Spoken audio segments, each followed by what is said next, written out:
പേരിൽ ഇത്രയും ആളുകൾ കൂടി വളരെ നല്ല റാഹത്തുള്ള ഒരു മജ്‌ലിസാണ്. നമ്മളേതായാലും എപ്പോഴും വിമർശനം തന്നെ ശരിയല്ലല്ലോ, ഉള്ളതുപോലെ പ്രശംസിക്കേണ്ട കാര്യം പ്രശംസിക്കണമല്ലോ, അതൊരു തൗഫീഖാണ്. കാരണം മജ്‌ലിസിൽ വന്ന് ഇരിക്കുക എന്നുള്ളത് ആദ്യ ദിവസം മുതൽ 12-11 ദിവസം വരെ രാത്രി ഓതില്ലേ, ഓരോതൊക്കെ ഓതി ഇന്നതിന്റെ സമാപനമാണ്. സമാപനം പറഞ്ഞാൽ 30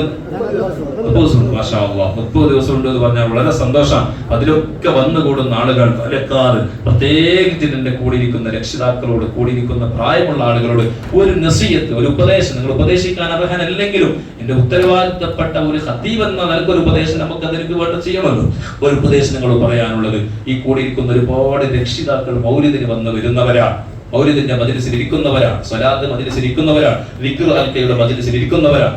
ഈ വരുന്നവരുടെ മക്കൾ തന്നെ ഇത്തരം മജ്‌ലിസുകളിൽ വരാതെ അതിനെ ഒരു കെയർലെസ് ആയി കാണുന്ന ഒരവസ്ഥ നമ്മുടെ നാട്ടിലുണ്ട്. ഉണ്ടോന്ന് ചോദിച്ചാൽ ഉണ്ട്. ആരെയൊന്നും എന്നോട് ചോദിക്കണ്ട, അത് നിങ്ങൾക്ക് എന്നെക്കാൾ കൂടുതൽ നിങ്ങൾക്ക് അറിയൂ. ആരും നോക്കണ്ട, ഞാൻ വേണമെങ്കിൽ പറയും. അവനവന്റെ രക്ഷിതാക്കൾ വെച്ചാൽ നിങ്ങളെ മോനുണ്ട് നീ പറയല്ലോ. ബിരുദത്തിനെ പറ്റി മക്കളെ ഞാൻ അവർ ശരി പറയാൻ ഉദ്ദേശിക്കുന്നില്ല, പക്ഷെ നിങ്ങൾ വിലയിരുത്തണം അത് ആരാണ് ഇതിന് ഉത്തരവാദി. കൂടിയിരിക്കുന്ന ഉപ്പമാരെന്നെ, നമ്മളിരിക്കുന്ന ഉമ്മമാർ ഉപ്പമാർ ഉത്തരവാദി. അതുകൊണ്ട് പ്രത്യേകിച്ചിട്ട് അവർക്ക് വിളിച്ചിട്ട് നാളെ തൊണ്ണയും പൊടിച്ചിട്ട് പടി പിടിച്ചിട്ട് പോയിട്ടൊന്ന് ഉപദേശിച്ചൊന്നും നമ്മളെ മക്കൾ ശരിയാവും ഉറപ്പാണ്. കാലം അങ്ങനെയല്ലേ. കാലഘട്ടത്തിന് അനുസൃതമായി അവർക്ക് അവരുടേതായിരിക്കുന്ന അവരുടെ ശൈലി, അവർക്ക് നല്ല ഫ്രണ്ട്ഷിപ്പോട് കൂടി ഉപദേശിക്കണം. മക്കളോട് നല്ല സ്നേഹത്തോടു കൂടെ പറഞ്ഞാൽ സ്വീകരിക്കാത്തൊരു മക്കളുമില്ല. നമ്മൾ സ്നേഹത്തോടെ പറയണം, അതിന്റെ മഹത്വം പറഞ്ഞു കൊടുക്കണം. നബി സല്ലല്ലാഹു അലൈഹി വസല്ലം മദ്ഹുകൾ അതൊക്കെ മൗലിദോദിയ കൂലിയാണ്. നമ്മൾ തങ്ങൾ വർണ്ണിച്ചുകൊണ്ട് അതിന്റെ മൗലിദിന്റെ മഹത്വം പരയിലെ മക്കൾക്ക് ഒരു 5 മിനിറ്റ് ചൊല്ലിക്കൊടുക്കാൻ മൗലിദോദിയതിനേക്കാളും വലിയ കൂലിയാണ്. കാരണം മൗലിദ് എന്ന് പറഞ്ഞാൽ അതന്നെയല്ലേ.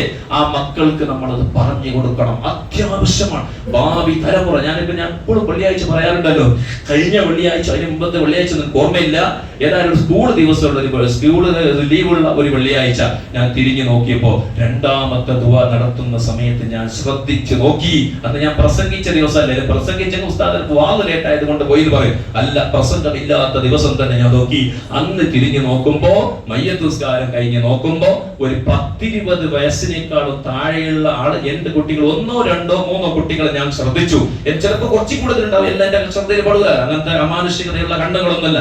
പക്ഷേ എത്രയോ കുട്ടികൾ ഉണ്ടായിരുന്നു, എല്ലാം ഓട്ടമാണ്. ഞാൻ നിങ്ങളോട് ചോദിക്കുന്നു, 10ാം ക്ലാസ് പഠിപ്പിച്ചു എന്ന് പറഞ്ഞത് കൊണ്ട് നിങ്ങൾക്ക് രക്ഷപ്പെടാൻ കഴിയോ? 10ാം ക്ലാസ്സിന്റെ സർട്ടിഫിക്കറ്റ് മലക്ക് വന്നിട്ട് മുൻകർ നക്കീന്ന് വന്നിട്ട് ചോദിക്കുമ്പോ എന്റെ മക്കൾ കാര്യം നിങ്ങൾ നല്ല വല്ല ചെയ്തിട്ട് പോയിട്ടുണ്ടാവും.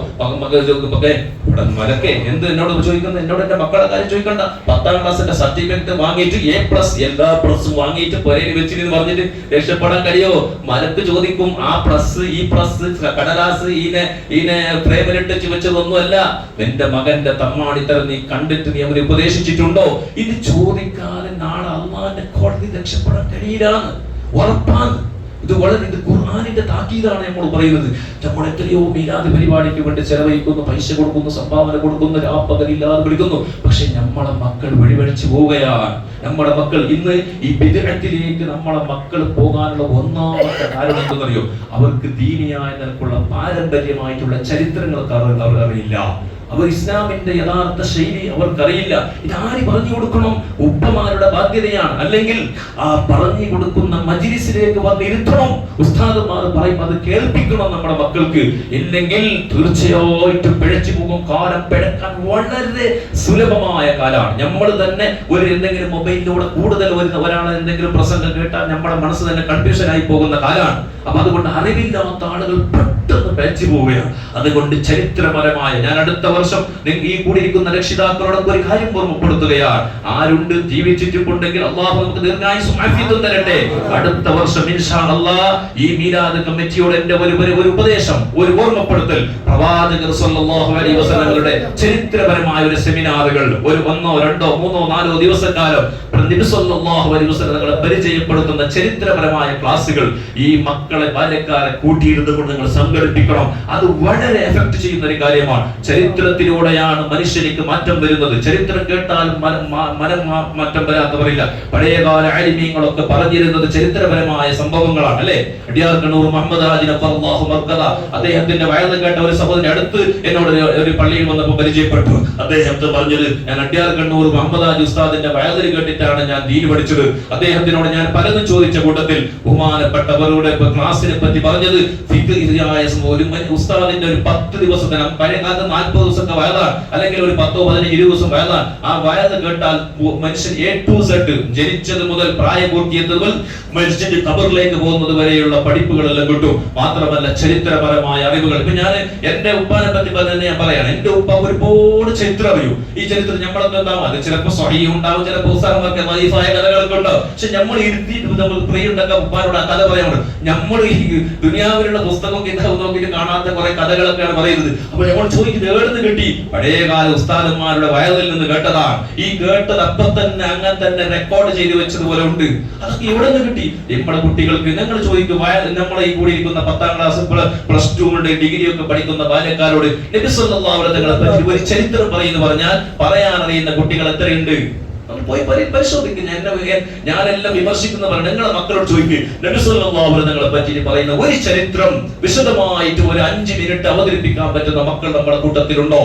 ഇതെന്തുകൊണ്ട്? പിന്നെ എവിടെയാണ് നമുക്ക് ദീൻ ഉണ്ടാവുക? നമുക്ക് എങ്ങനെയാണ് നബി സല്ലല്ലാഹു അലൈഹി വസല്ലം മഹബത്ത് ഉണ്ടാവുക?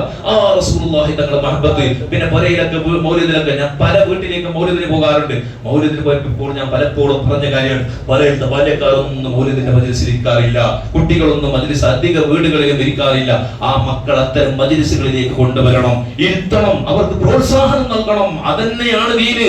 ഈ റസൂലുള്ളാഹി സ്വല്ലല്ലാഹു അലൈഹി വസല്ലം മദ്ഹ് പറയുക, അതിനെ വിമർശിക്കുന്ന ഒരു കുട്ടി നമ്മുടെ ജീവിതത്തിൽ ഉണ്ടായിപ്പോയാൽ ഒരാൾക്ക് 1 കോടി രൂപ നഷ്ടമാകുന്നതിനേക്കാളും വലിയ നഷ്ടമാണ് നമ്മളെ മക്കളെ കൂട്ടത്തിലോ മരുമക്കളെ കൂട്ടത്തിലോ ഒന്ന്.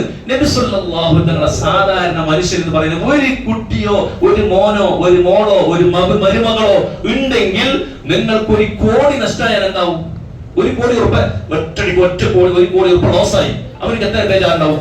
ആ 1 കോടിയല്ല 100 കോടി നഷ്ടപ്പെട്ടതിനേക്കാളും വലിയ നഷ്ടമാണ് നമ്മുടെ കൂട്ടത്തിൽ ഒരു ബിദ്അത്തുകാരൻ ഉണ്ടാവുക എന്നുള്ളത്. ഇതിനൊക്കെ അല്ലാഹുവിന്റെ കൂട്ടത്തിൽ ഉത്തരം പറയേണ്ടി വരും. റബ്ബിന്റെ മുമ്പിൽ ഇതെല്ലാം നമ്മൾ വിരൽ കടിക്കേണ്ടി വരും. അതുകൊണ്ട് അത്തരം ആളുകൾ, ഞാൻ പലപ്പോഴും പറയുന്നത്, എടുത്ത കഥയല്ല, വേറെ സ്ഥലത്തുള്ള ഒരു മനുഷ്യന്റെ മകരുടെ പുതിയാപ്പളുടെ കാര്യം ചോദിച്ചപ്പോ അദ്ദേഹത്തിനോട് ഞാൻ ചോദിച്ചു, വേഗം പുതിയാപ്പള അവസാനം എല്ലാം ഭയങ്കര ടോപ്പാണ്, ആ പഠിച്ചിന് ഈ പഠിച്ചിന് നല്ല പറഞ്ഞ് അവസാനം ഞാൻ ചോദിച്ചു, എങ്ങനെ ശരിയായ നമ്മളെ പാരമ്പര്യത്തിലുണ്ട തന്നെയാ എന്നോട് സുന്നത്തി അത് കുറച്ച് തല തിരിഞ്ഞത് ഫൈനലിൽ നോക്കി വരാ. എന്തായിരിക്കും അവസ്ഥ? എന്തായിരിക്കും അവസ്ഥ? മകളെ വിവാഹം കഴിക്കുമ്പോ ഡോക്ടർ നോയിക്കോ, ഡോക്ടർ വേണം, ആവശ്യമാണ്, എഞ്ചിനീയർ നോയിക്കോ, വലിയ വലിയ എഡ്യൂക്കേഷനുള്ള ആളുകൾ എഡ്യൂക്കേറ്റർമാർ വേണം. പക്ഷേ ആ മകനോ ആ മരുമകൻ അഹ്ലുസുന്നത്തി വൽ ജമാഅത്തിന്റെ ആശയത്തിലുണ്ടോ എന്ന് നോക്കണം. ഇല്ലെങ്കിൽ നിങ്ങളുടെ മകളുടെ പള്ളയിൽ ജനിക്കുന്ന ആ കുട്ടി ബിദ്അത്തുകാരനായിരിക്കും. നമുക്ക് നമ്മുടെ നാട്ടിൽ തന്നെ അനുഭവമില്ലേ? നമ്മുടെ കുടുംബത്തിൽ തന്നെ അനുഭവമില്ലേ? എത്രയോ സ്ഥലത്ത് മരിച്ച പരയിൽ പോലെ ഗുൽമാലാക്കുന്ന മക്കൾ, മരുമക്കൾ, പേരക്കുട്ടികൾ. ഇതിനൊക്കെ കാരണം നബി സല്ലല്ലാഹു അലൈഹി വസല്ലം തങ്ങളുടെ ആ ശരിയായ സുന്നത്ത് പഠിപ്പിക്കാത്തത് കൊണ്ടാണ്. അതുകൊണ്ട് വീടുകളിലൊക്കെ എന്ത് വന്നാലും എന്ത് തിരക്കുണ്ടായാലും റബീഉൽ അവ്വൽ മാസം വരുമ്പോൾ പരയിലുള്ള ഒരു മൗലിദ് സമ്പ്രദായം തുടങ്ങണം. അത് തുടങ്ങിയാൽ തീർച്ചയായിട്ടും നമ്മുടെ നാട്ടിലേക്ക് ബർക്കത്തുണ്ടാവും, കുടുംബത്തിലേക്ക്. എത്ര പൈസ അനാവശ്യമായി ചെലവാക്കുന്നത്? ഞാൻ നിങ്ങളെ ഉസ്താദിന് കീസൊക്കെ കിട്ടാൻ വേണ്ടി പറഞ്ഞാൽ എനിക്കൊന്നും പ്രശ്നമില്ല. പക്ഷെ എന്റെ കടമയല്ലേ, എന്നെ വിളിക്കണമെന്ന് ഞാൻ പറയുന്നില്ലല്ലോ. പക്ഷെ പറയാൻ എന്റെ കടമയാണ്. എത്ര വീടുകളിൽ പഴയ കാലത്തൊക്കെ എല്ലാ വീട്ടിലും മൗലിദ് നടത്തിരുന്നു. ഇന്ന് എത്ര വീടുകളിൽ മൗലിദുണ്ട്? സാമ്പത്തികമായിട്ട് ആർക്കും അവർ 10,000 രൂപ ചെലവഴിക്കാൻ കഴിയാത്തവൻ കൊല്ലത്തിൽ 10,000. ഞാൻ 2 വർഷം മുമ്പ് ഞാൻ നിർത്തുകയാണ്. 2 വർഷം ഒരു വെള്ളിയാഴ്ച ഒരു മൗലിദിന് ഒരു തന്ത്രം പറഞ്ഞു തന്നു. അതായത് ഒരുപാട് പുണ്യമുള്ള കാര്യമാണ്. ഒരു വീട്ടിൽ ഒരു പണ്ടാരപ്പെട്ടി നിക്ഷേപിക്കുക, ഒരു പെട്ടി വെക്കണം. എന്തിന്? അതിൽ ഓരോ മാസത്തിൽ ശമ്പളം കിട്ടുമ്പോ ചെറിയൊരു തുക ബർക്കത്തിന് വേണ്ടി അതിലേക്ക് നിക്ഷേപിക്കുക. എന്തിന്? ഹബീബായ നബി തങ്ങളുടെ പേരിൽ മൗലിദ് നയിക്കാൻ വേണ്ടി. പഴയ കാലത്തുണ്ടായില്ല പള്ളിന്റെ പെട്ടി, എല്ലാ മക്ബറയുടെ ദർഗന്റെ പെട്ടികൾ വരും. അന്ന് ബർക്കത്തുണ്ടായിരുന്നു. പോകുമ്പോ 10 രൂപ ഉണ്ടെങ്കിൽ 5 രൂപ ചില്ലറാക്കിയിട്ട് ഓരോ കോയിൻ എടുത്തിട്ട് അതിനെ കിടന്ന കാലം അന്ന് വലിയ ബർക്കത്തായിരുന്നു. ഏതെങ്കിലും പോലെ ഇപ്പൊ പെട്ടി കാണാം, അത് ഓൾഡ് ഫാഷനായി മാറി. അതുകൊണ്ട് അതൊന്നും വെക്കണമെന്നല്ല ഞാൻ പറയുന്നത്. നമുക്ക് ഇതിൽ 2 കാര്യമാണ്. ഒന്ന്, റസൂലുള്ളാഹി സ്വല്ലല്ലാഹു അലൈഹി വസല്ലം മൗലിദ് കഴിക്കാൻ വേണ്ടി റബീഉൽ അവ്വൽ മാസം ഒരു പ്രയാസം ഉണ്ടാവില്ല. രണ്ടാമത്തത്, എല്ലാ മാസത്തിന്റെ വരുമാനത്തിൽ നിന്ന് ഒരു 500 1000 രൂപയോ ഈ പെട്ടിയിലിട്ടാൽ ആ മാസത്തിൽ മൗലിദ് കഴിച്ച കൂലി കിട്ടി, നിമിത്തങ്ങൾക്ക് വേണ്ടി അതിനുവേണ്ടി ചെലവാക്കി കൂലി കിട്ടി. അങ്ങനെ റബീഉൽ അവ്വൽ മാസം വരും. നിങ്ങൾ ഈ പ്രാവശ്യം ഇന്ന് കൊണ്ടുപോയിട്ട് നോക്ക്, നിങ്ങൾ 10 രൂപ കട്ടിയാലും റഷീഖിന്റെ ഡപ്പ കിട്ടും. ആ ഡപ്പ കൊണ്ടുപോയിട്ട് 100 രൂപ ഇട്ടിട്ട് അതിൽ ഉദ്ഘാടനം ചെയ്യും, ഇന്ന് തന്നെ കഴിയുമെങ്കിൽ. എന്നിട്ട് അടുത്ത റബീഉൽ അവ്വൽ, പിന്നെ ഈ അടുത്തൊരു ചങ്ങായി പറഞ്ഞു മൗലിദിന് വെട്ടി കടയിൽ ബുദ്ധിമുട്ട് ഹോസ്പിറ്റലിൽ ആവശ്യം വന്നിട്ട് പൊട്ടിച്ചിട്ട് കൊടുത്തു സാറേ. എന്താക്കുന്നത്? അങ്ങനൊന്നും ചെയ്തുകൂടാ. കാരണം നീയത്ത് പോലെയാകണം. മൗലിദിനാണെങ്കിൽ മൗലിദിന് തന്നെ ആകണം. അതിന്റെ ഒരു നയാ പൈസ വേറെ നിനക്ക് എടുത്തുകൂടാ. എത്ര കിട്ടി? ഒരു 5000 രൂപ 5000 രൂപയ്ക്ക് സാധിക്കുന്ന വീട്ടിൽ മൗലിദ്. അപ്പോ നിങ്ങൾക്ക് ഒരു പ്രയാസമില്ല, ആരോട് കടം വാങ്ങണ്ട, ബുദ്ധിമുട്ടില്ല. നല്ല റാഹത്തിൽ ഹബീബായ നബി തങ്ങൾക്ക് വേണ്ടി ഇങ്ങനെ ചെയ്തു നോക്കി. അത് മക്കളോട് പറ. മക്കൾ നയിക്കാൻ പോകുന്ന പണിക്ക് പോകുന്ന ഭാര്യക്കാർ മക്കളുണ്ടാവും, മക്കളോട് പറയും ഈ പെട്ടിക്ക് എന്തെങ്കിലും വർക്കത്തിലിടണം. അങ്ങനെ എല്ലാവരും കൂടി ഇട്ടാൽ ഒരു 10,000 15,000 രൂപയോ ഉണ്ടാക്കിയ എനിക്ക് ധൈര്യത്തിൽ പറയാം. കാരണം എന്റെ വീട്ടിൽ ഞാൻ ഒരു തയ്ക്കുന്ന ഇങ്ങനെ ഒരു അധികരിച്ചിട്ട് തന്നെയാണ്. ഞാൻ വലിയ ഒരു ഉസ്താദന്മാർക്ക് കഴിക്കാൻ നിങ്ങൾക്കറിയാലോ. പക്ഷെ സാധിക്കുന്ന രീതിയിൽ അത് ചെയ്തിട്ട് മൗലിദ് റാഹത്തോട് കൂടെ ഉള്ളത് നല്ല തൃപ്തി, ഒരു ബുദ്ധിമുട്ടില്ല, പൈസ ഇല്ലാതെന്ന് പറയണ്ട. അതിനെത്രയുണ്ട്, അതിന് സാധിക്കുന്ന രീതിയിലുള്ള ഉസ്താദന്മാർ ആളുകളെ വിളിച്ച് കഴിക്കുമ്പോൾ ഒരു പ്രയാസം ഫ്രീ ആയിട്ട് മൗലിദ് പറയൽ നടക്കും. മാത്രമല്ല നീയത്ത് വലിയ കൂലിയാണ്. അതുകൊണ്ട് ഇതൊക്കെ നിങ്ങൾ ആക്കി നോക്കി. പൈസയെ പറ്റി നിങ്ങൾക്കല്ല ചിലപ്പോ 25,000 50,000 ഒറ്റയടിക്ക് മുടക്കാൻ കഴിയും. പക്ഷെ അതല്ല വിഷയം. മാസത്തിൽ അതിനൊരു നീയത്താകുമ്പോൾ ഒരു വർക്കത്തുണ്ട്. ഓരോ ദിവസം നമ്മൾ കിട്ടി നല്ലൊരു പൈസ കിട്ടുമ്പോ വിചാരിക്കാത്ത രീതിയിൽ ഒരു എന്തായി എല്ലാ ദിവസവും 2000 ലാഭം കിട്ടുന്നത്. ഒറ്റടിക്ക് എന്തായി ഒരു സീസണിന്റെ സമയത്ത് എന്തെങ്കിലും സമയത്ത് കച്ചവടം കൂടുതൽ 5000 ലാഭം കിട്ടി. 500 പോണേ നിമിത്തങ്ങൾക്ക് വേണ്ടി അള്ളാഹു തന്നതല്ലേ, ചെലവാക്ക്, അള്ളാഹു ബർക്കത്ത് ചെയ്യും. ഇതൊക്കെ വലിയ ബർക്കത്തുള്ള കാര്യമാണ്. റസൂലുള്ളാഹി സ്വല്ലല്ലാഹു അലൈഹി വസല്ലം സ്വഹാബത്ത് നിമിത്തങ്ങളെ നല്ലോണം സ്നേഹിച്ചിട്ടുണ്ട് എന്നൊന്നും പറയാനുള്ള സമയമില്ല. ബോർഡ് പറഞ്ഞാൽ നിസ്സർദാതങ്ങളുടെ വിഷയം ഒന്ന് ഓപ്പൺ ആക്കിയെങ്കിൽ പിന്നെ അത് ഏഴത്തേക്ക് എത്തിക്കാൻ പറ്റാത്ത വിഷയമാണ്. ഏഴത്തേക്ക് ഒരു തൊടാൻ പോലും കഴിയില്ല. അത്രയും വിശാലമായ വിഷയം സ്വഹാബത്തൊക്കെ നബി സല്ലല്ലാഹു അലൈഹി വസല്ലം സ്നേഹിച്ചത്. ബഹുമാനപ്പെട്ട ഉക്കാശ ബർക്കത്തിന് വേണ്ടി പറയുക. ബഹുമാനപ്പെട്ട ഉക്കാശ റളിയല്ലാഹു അൻഹു അല്ലാഹുവിന്റെ റസൂൽ സല്ലല്ലാഹു അലൈഹി വസല്ലം സ്വഹാബിയ. ഒരു ദിവസം റസൂലുള്ളാഹി സ്വല്ലല്ലാഹു അലൈഹി വസല്ലം ഇതാ ഒരു സ്വഹാബത്തിനോട് പറഞ്ഞു, എനിക്ക് ആരെങ്കിലും എന്നോട് ആരെങ്കിലും വിഷമം വന്ന നിബിതങ്ങളുടെ സ്വഭാവമാണ്, താഴ്മയാണ്. നിബിതങ്ങളോട് ആരും നിബിതങ്ങൾ അങ്ങോട്ട് പൊരുത്തം ചോദിക്കേണ്ടതില്ല. ആ സ്വഹാബത്തിനോട് പറഞ്ഞപ്പോ ആർക്കെങ്കിലും എന്നോട് വിഷമം ഉണ്ടെങ്കിൽ എനിക്ക് പൊരുത്തം നിബിതങ്ങളെ വഫാത്തിന്റെ സൂചനയായിട്ട് പറയുക. ആ സമയത്ത് എല്ലാ സ്വഹാബത്തും കണ്ണുനീർ ഒളിപ്പിച്ചു. ഉക്കാശ റളിയല്ലാഹു അൻഹു എന്ന് പറയുന്ന ഒരു സ്വഹാബി അല്ലാഹുവിന്റെ റസൂലിനോട് പറഞ്ഞു, എനിക്ക് പൊരുത്തപ്പെടാൻ കഴിയില്ല, എനിക്ക് തങ്ങളോട് ഒരു പ്രതികാരം ചോദിക്കാറുണ്ട്. സ്വഹാബത്തിന്റെ വികം വെറുത്തു. ഉമറുൽ ഫാറൂഖ് തങ്ങളുണ്ട്, വേറത്തിൽ ആകെ ചൂടായി. ചൂടായി എന്ത് നിബിതങ്ങളോട് പ്രതികാരം ചോദിക്കുകയോ എന്നിങ്ങനെ. അങ്ങനെ ബഹുമാനപ്പെട്ട റസൂലുള്ളാഹി സ്വല്ലല്ലാഹു അലൈഹി വസല്ലം ഈ സ്വഹാബി പറഞ്ഞപ്പോ സ്വഹാബത്ത് എന്താ ചോദിക്കുന്നത്? ഇല്ല, എനിക്ക് നിബിതങ്ങളോട് പ്രതികാരം ചോദിച്ചേ മതിയാവൂ. അല്ലാഹുവിന്റെ റസൂൽ സ്വല്ലല്ലാഹു അലൈഹി വസല്ലം പറഞ്ഞു, നബിയെ തങ്ങൾ യുദ്ധക്കളത്തിലേക്ക് സ്വഹാബത്തിനെ സ്വഫാക്കി നിർത്തുമ്പോൾ തങ്ങളുടെ കയ്യിൽ ഒരു വടി ഉണ്ടായിരുന്നു. ആ വടി കൊണ്ട് എന്റെ മുതുകിലേക്ക് ഒരു കുത്തുകുത്തിയിട്ടുണ്ട്. എനിക്ക് തങ്ങൾക്ക് പ്രതികാരം ചെയ്യണം. അതേ സ്ഥലത്തേക്ക് എനിക്കൊന്ന് കുത്തിയാൽ എനിക്ക് സമാധാനമാവൂ. നബിത്തങ്ങളുടെ മുമ്പിൽ അങ്ങോട്ട് ഓവർടേക്ക് ചെയ്യാൻ കഴിയല്ലോ. നബിത്തങ്ങൾ നോക്കി നിൽക്കുന്നു, സ്വഹാബത്തുണ്ട്, എല്ലാവരും എന്താണ് സംഭവിക്കാൻ പോകുക? അല്ലാഹുവിന്റെ റസൂലിനെ വിളിച്ചു. എന്നിട്ട് വിളിച്ചിട്ട് എന്നോട് പ്രതികാരം ചോദിക്കൂ. റസൂലുള്ളാഹി സ്വല്ലല്ലാഹു അലൈഹി വസല്ലം തങ്ങളോട് ഉക്കാശ തങ്ങൾ പറഞ്ഞു, തങ്ങൾ എനിക്ക് കുത്തുന്ന സമയത്ത് തങ്ങളുടെ എന്റെ ശരീരത്തിൽ ഡ്രസ് ഉണ്ടായിട്ടില്ല, എന്റെ കാര്യമായ ഡ്രസ് ഇല്ലാത്ത ആ ഒരു വെറും ശരീരത്തിലേക്കാണ് തങ്ങൾ കുത്തിയത്.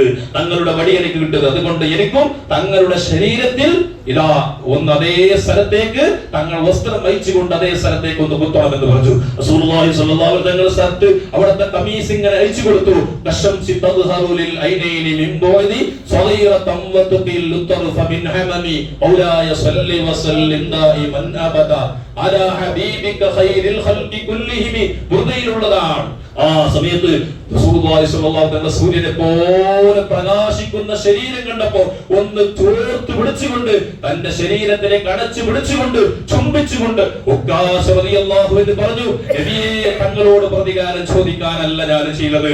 തങ്ങളുടെ ശറഫാകപ്പെട്ട സൂര്യനെ പോലെ പ്രകാശിക്കുന്ന ആ ശരീരം എന്റെ ശരീരത്തിലേക്ക് ഒന്ന് ടച്ചാക്കണം, ഒന്ന് തൊട്ടുവെക്കണം. ആ ശരീരം നരകം തൊടില്ലെന്ന് എനിക്കറിയാം. തങ്ങളുടെ ശരീരം മുട്ടിയാൽ ആ ശരീരം പിന്നെ നരകം തൊടൂല എന്നറിയാം. അതിനു വേണ്ടിയാണ് തങ്ങളുടെ ആ ശരീരത്തെ ഒന്ന് അണച്ചു പിടിക്കാൻ വേണ്ടി, ചുംബിക്കാൻ വേണ്ടി, അവസരം ഉണ്ടാകാൻ വേണ്ടി ചെയ്തതാണ്. സ്വഹാബത്തിന് സന്തോഷമായി. സ്വഹാബത്ത് എല്ലാവരുടെ മുഖത്തിൽ പുഞ്ചിരി വന്നു. അള്ളാഹുവിന്റെ റസൂലിനെ കെട്ടി പൊടിച്ചുകൊണ്ട് ആലിംഗനം ചെയ്തു. ഇതായിരുന്നു സ്വഹാബത്തിന്റെ വിശ്വാസം.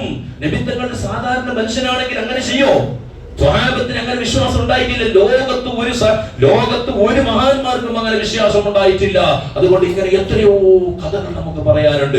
ഇൻഷാ അല്ലാഹ് അവസരം കിട്ടുമ്പോൾ, നമുക്ക് കിട്ടിയ അവസരത്തിൽ കിട്ടിയാൽ അനവസരം കിട്ടും നമുക്ക് പറയാം. അതുകൊണ്ട് നബി സല്ലല്ലാഹു അലൈഹി വസല്ലം നന്നായി സ്നേഹിക്കണം, മക്കൾക്ക് ഉപദേശം കൊടുക്കണം, സ്വലാത്തിന്റെ മജ്ലിസിലേക്ക് വരണം. അച്ചടക്കത്തോടുകൂടി പ്രത്യേകമായി പറയാനുള്ളത്, നാളത്തെ മറവണികന്റെ കാര്യങ്ങളൊക്കെ വളരെ സമാധാനത്തോടുകൂടി, ഉത്തരവാദിത്തപ്പെട്ട മഹല്ല് കമ്മിറ്റി നേതാക്കൾ ഉണ്ടാകും, നാട്ടിലെ പ്രമുഖന്മാരായ വ്യക്തികൾക്ക് ഉണ്ടാകും, എല്ലാവരുടെ നേതൃത്വത്തിൽ നല്ല അച്ചടക്കത്തോടുകൂടി നബി സല്ലല്ലാഹു അലൈഹി വസല്ലം ആ ഉപദേശിച്ച പോലെ അവിടുത്തെ ആ ഒരു ഒതുക്കത്തോടുകൂടെ തന്നെയാകണം. അതിനുശേഷമുള്ള മൗലിദിന്റെ പരിപാടികളൊക്കെ പള്ളിയിൽ വന്ന് കൂടണം. അതുപോലെ തന്നെ മറ്റുള്ളതായിരിക്കുന്ന രാത്രിയുള്ള ഞായറാഴ്ചയുള്ള പരിപാടികളൊക്കെ ഡിപ്പാർട്ട്മെന്റ് വളരെ കർശനമാക്കിയിട്ടുണ്ട്. 10 മണിക്ക് മുമ്പ് തന്നെ പരിപാടി നിർത്തണം. 10 മണിക്ക് എന്ന് പറഞ്ഞാൽ നമ്മൾ മാതൃകയാകണം. 9:50 തന്നെ സലാത്ത് പറഞ്ഞ് പിരിഞ്ഞു പോകുന്ന രീതിയിലാകണം. നമ്മൾ വാശി പിടിക്കുന്നത് നമ്മളെ നാടല്ലേ, നമ്മളതല്ലേ, നമ്മളുടെ പാടിക്കോടത്തിനെ അവർക്ക് എന്താണെന്ന് ചോദിക്കരുത്. നമ്മൾ അതപോടുകൂടെ ജീവിക്കേണ്ടവരാണ്, നമ്മൾ മാതൃകയാകേണ്ടവരാണ്. അതുകൊണ്ട് ഒതുക്കത്തോടെ, അച്ചടക്കത്തോടെ, റാഹത്തോടെ, ഉത്തരവ് നേതൃത്വത്തെ അംഗീകരിച്ചുകൊണ്ടുള്ള രീതിയിൽ എല്ലാ നിലക്കും സാവധാനത്തോടെ നാടിന്റെ ഐക്യത്തിന് വേണ്ടി കടലാസിലൂടെ നാടിനെ സർവ്വജനതയ്ക്ക് ഈദ് മിലാദ് ആശംസകൾ പറഞ്ഞതായില്ല. ഹൃദയത്തിൽ നിന്ന് മനസ്സിൽ നിന്ന് മനസ്സിലേക്ക് സമാധാന സന്ദേശങ്ങൾ വായിച്ചുകൊണ്ട് കൈമാറിക്കൊണ്ട് ജീവിക്കാൻ അള്ളാഹു നമുക്ക് തൗഫീഖ് നൽകട്ടെ. ഈ കൂടിയതും കൂടുതലും പെരിയതും പൊരുത്തപ്പെട്ട അമലുകളായി അള്ളാഹു നമ്മൾ കബൂൽ ചെയ്യട്ടെ.